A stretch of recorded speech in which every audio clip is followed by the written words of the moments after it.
आशीर्वाद या ठिकाणी घेतलेला आहे। एक नवी सुरुवात ठाकरे बंधू या ठिकाणी करतायत। ठाकरेंची शिवसेना आणि मनसे यांच्या औपचारिक युतीची घोषणा आज होणार आहे। एक नवी सुरुवात आहे दोन्ही पक्षांसाठी सुद्धा। तर बाळासाहेबांचा आशीर्वाद घेऊन ही नवी सुरुवात केली जात आहे। कुणाच राज ठाकरे आणि उद्धव ठाकरेंनी एकत्रित बाळासाहेब ठाकरे यांना अभिवादन केलं। त्यानंतर रश्मी ठाकरे आणि शर्मिला ठाकरे यांनी सुद्धा एकत्रित पुष्प अर्पण केले आणि त्यानंतर आदित्य ठाकरे आणि अमित ठाकरे यांनी सुद्धा एकत्र बाळासाहेब ठाकरेंना अभिवादन केलं। एकूणच या राजकीय युतीच्या घोषणेच्या पार्श्वभूमीवर कुटुंब कसं एकत्र आलंय त्या दृष्टीनं ही दृश्य पाहायला मिळाली। तर उद्धव ठाकरे राज ठाकरे आता पत्रकार परिषदेसाठी निघतायत। संपूर्ण कुटुंब त्यांच्या सोबत असणार की फक्त दोघेच बंधू पत्रकार परिषदेसाठी जाणार हे पाहणं महत्त्वाचं असेल। मात्र हा एक वेगळा क्षण असणार आहे शिवसैनिकांसाठी मनसैनिकांसाठी देखील। त्यामुळे बहुतेक संपूर्ण कुटुंब या पत्रकार परिषदेच्या ठिकाणी उपस्थित असेल।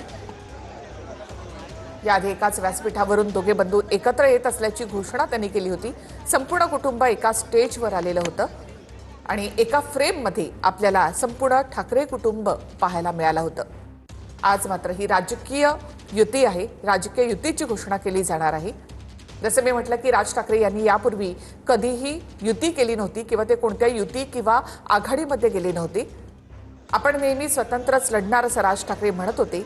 मात्र यावेळी ठाकरे ब्रँडसाठी दोघे बंधू या ठिकाणी एकत्र आलेले आहेत। दोघे बंधू एकत्र आल्यानंतर ठाकरे ब्रँड आणखी स्ट्रॉंग होईल असं मनसैनिकांना आणि शिवसैनिकांना वाटतं।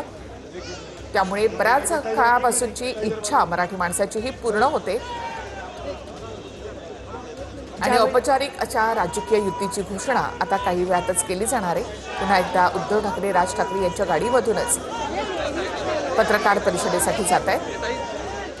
आजूबाजूला झालेली ही गर्दी म्हणजे एक उत्सुकता आहे हे दोघे बंधू एकत्र येण्याची आणि राजकीय युतीच्या घोषणेची। तर पहिल्यांदा ज्यावेळी राज ठाकरे आणि उद्धव ठाकरे एकत्र आले होते त्यानंतर उद्धव ठाकरेंनी म्हटलं होतं एकत्र आलोय ते एकत्र राहण्यासाठी आणि आता राजकीय युतीची घोषणा होते। राजकीय युतीच्या घोषणेच्या पार्श्वभूमीवर आगामी महापालिका निवडणुकींसाठीची काय रणनीती असेल, जागा वाटप कशा प्रकारे असेल हेही पाहणं तितकंच महत्त्वाचं असणार आहे। त्या आधीचा हा भावनिक क्षण आपण पाहतोय ज्यावेळी उद्धव ठाकरे आणि राज ठाकरे यांनी बाळासाहेबांना अभिवादन केलं आणि आता हे ठाकरे बंधू पत्रकार परिषद घेण्यासाठी निघालेले आहेत। हॉटेल ब्लू सी या ठिकाणी ठाकरे बंधूंची ही पत्रकार परिषद होणार आहे। हा ताफा आपण पाहतो राज ठाकरे यांचा हा ताफा आणि आता उद्धव ठाकरे राज ठाकरे काही वेळातच वरळीच्या हॉटेल ब्लू सी या ठिकाणी पोहोचतील आणि तिथे पत्रकार परिषद होणार आहे। याआधी दोघे बंधू पुन्हा एकदा हात उंचावून आपल्या शिवसैनिकांना मनसैनिकांना आणि महाराष्ट्रातल्या मराठी जनतेला या ठिकाणी अभिवादन करतील आणि त्यानंतर औपचारिक युतीची घोषणा या ठिकाणी होणार आहे। फॉर्म्युला देखील सांगितला जाईल। युती म्हणून येत असताना महापालिका निवडणुका समोर आहेत। महापालिकांसाठी काय फॉर्म्युला ठरलेला आहे तर त्याची देखील घोषणा यामध्ये होणार आहे। राज ठाकरे नेमक्या किती जागा लढवतात याकडे देखील लक्ष असेल। तर जसा भाजप आणि शिवसेनेमध्ये 50-50चा फॉर्म्युला होता तसं काही असणार का की मग शिवसेनेचे सर्वाधिक नगरसेवक त्यावेळेला होते तो फॉर्म्युला लक्षात घेऊन शिवसेना ठाकरेंची ही जास्त जागा लढवणार 60-40चा असा काही फॉर्म्युला असेल का हे देखील पाहणं महत्त्वाचं असेल। काही वेळातच आता ठाकरे बंधूंच्या युतीची घोषणा 2017 मध्ये शिवसेना आणि मनसे यांनी